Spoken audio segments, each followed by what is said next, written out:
You got music? No music. Right. Hey guys, Tough Thumbs here. Hanging out with Sam. He'll be pretty much in every video, like hanging out in the background, flipping a knife around. Hey guys. So for everybody who doesn't know what humor is, I make jokes from time to time. I like to bust people's balls. They like to bust my balls. So calling Sam annoying was a joke. And making fun of Alex was also a joke. Alex is a good friend of mine.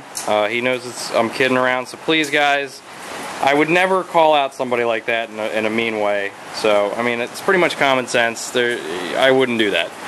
So, with that out of the way, got some really sexy blades today.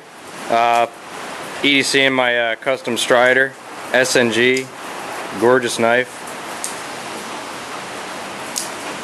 Yes. Sam came here, he hasn't seen anything like this before, so he pretty much was in knife heaven when he came here yesterday.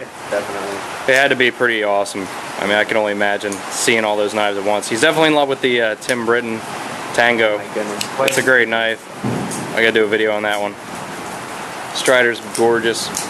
So, before we get started real quick, guys, so I was out all morning this morning and I had him basically pimp one of his knives. He had a Spyderco Tenacious. And he got to the point with the pattern because I got to teach him how to do the pattern. But I came back and had this sitting there, showed me this one, asked me how it looked. And this is someone, he watched me do it yesterday, just start to finish really, on a Manix 2 XL. And just from that little bit, this is what I came up with, and I'm pretty damn impressed.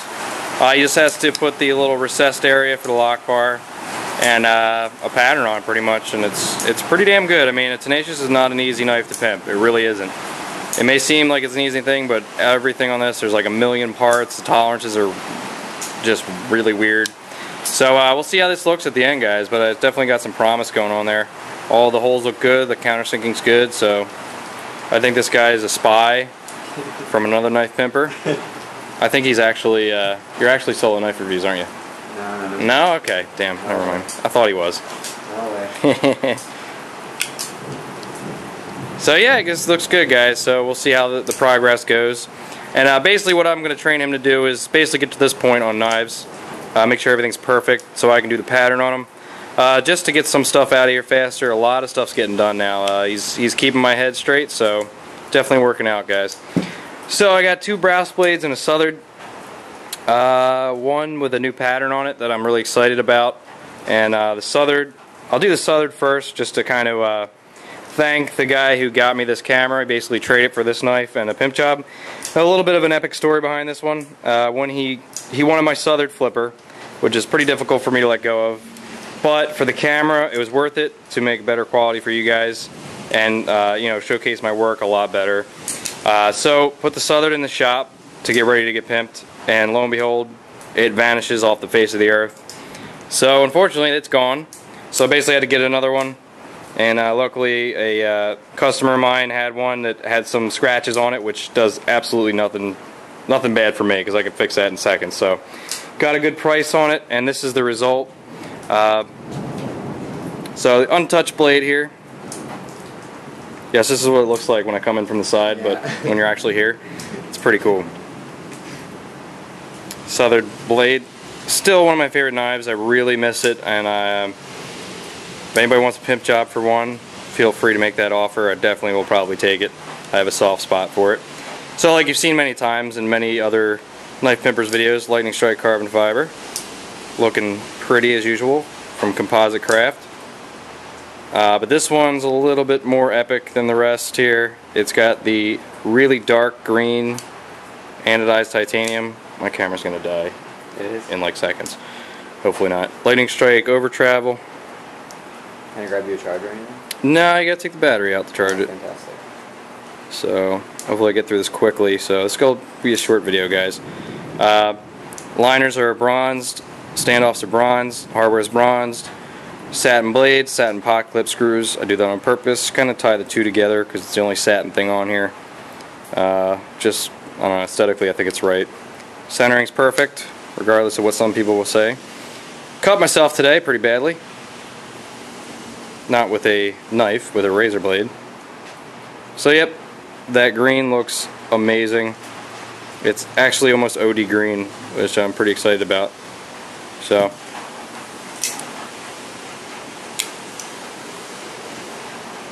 Yep. So that's that guy. Now next up, sorry, I'm going to whale through this real fast. I don't know, is that a good way to describe it? So we got a Brous Blade here. This one's awesome. Really gorgeous blade. I love this thing. You guys know I like the harpoon style swedge. Hopefully we'll put a little swedge on here. Now for people who were like, oh, look at this grind lines, meh. Brous sends these to me not finished. So common sense, guys. These come heat treated, not sharp. Just so it gets the scales on my sandblasting for presentation purposes, because the heat treat looks kind of weird on it, you know. But so that's why they look like this. The grind's not finished, it's just rough. So this is the pre-grind before heat treat. It's not sharp, not even the slightest bit sharp, it's flat. So guys, that's why they're like this. You guys have seen his finished result, it's just perfect. So I love the blade. And then we got the Arctic Gray G10 with OD green on the bottom, milled out bolsters. This one's got, it's a bit wider here. It's insanely comfortable. I don't want to grip it because my hands are dirty.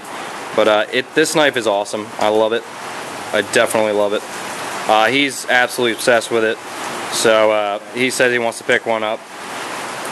Awesome, awesome knife. And next up, you know, I gotta go through this quickly, guys, sorry. This is his Hawkbill. Awesome blade again. It's very badass. Sebastian really likes this one. I don't blame him. I'm not a huge Hawkbill guy, but so I'd seen this pattern that Warren Thomas had done a while ago, so I decided to do a variation of it, and I'm really happy with it because it's something I always wanted to do with my mill.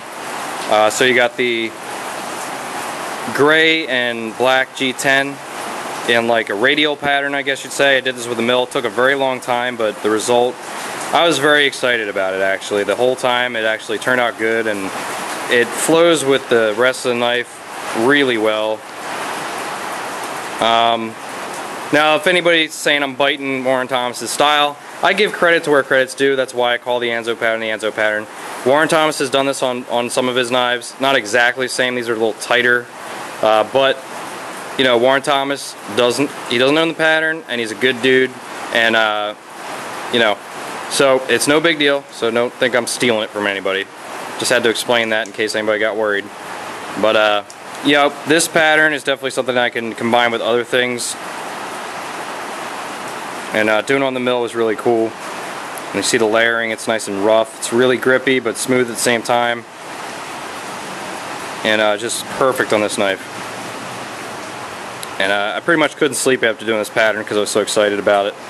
I figured out a way to do you know, curves on my mill. So I got all sorts of crazy ideas with this stuff, guys. It just looks perfect. It's not the craziest thing, but it's just really clean and just flows perfectly with the knife. And I think it just fits this thing just awesomely. It's very, very comfortable. I like this one a lot. So yeah, guys, I'm gonna have to end it right there, pretty much, because of my battery dying. So thanks for watching, and What the Bodega show? oh yeah, guys, tonight at 10, if I get this uploaded in time. If not, they'll probably rerun it sometime. Todd Begg, one of the best knife makers out right now, guys. He's a really great guy. Met him a couple times, gave me some awesome advice, took the time out to talk to me, dropped my knife on the ground, which was cool too, and made fun of me for opening the bodega. So he's a good dude, but he has a show on Discovery Channel, guys. It's called Knife Brothers, I believe. Yeah. Or Blade Brothers or Knife Brothers. Blade Bros. Guys, seriously go watch it, support it, because I want this to be on TV, and it's going to be a short trial thing, I think, for them on Discovery Channel. So if you guys all get up and watch it, you know, all my subs and everything, I mean, there's definitely going to be awesome. I saw a preview of it, a little sneak peek from my buddy, and it looks just awesome. Looks very entertaining. A lot of knife makers in it. Todd Begg and his brothers and his friends are incredibly nice people and really funny, so definitely support them, guys, and check it out tonight.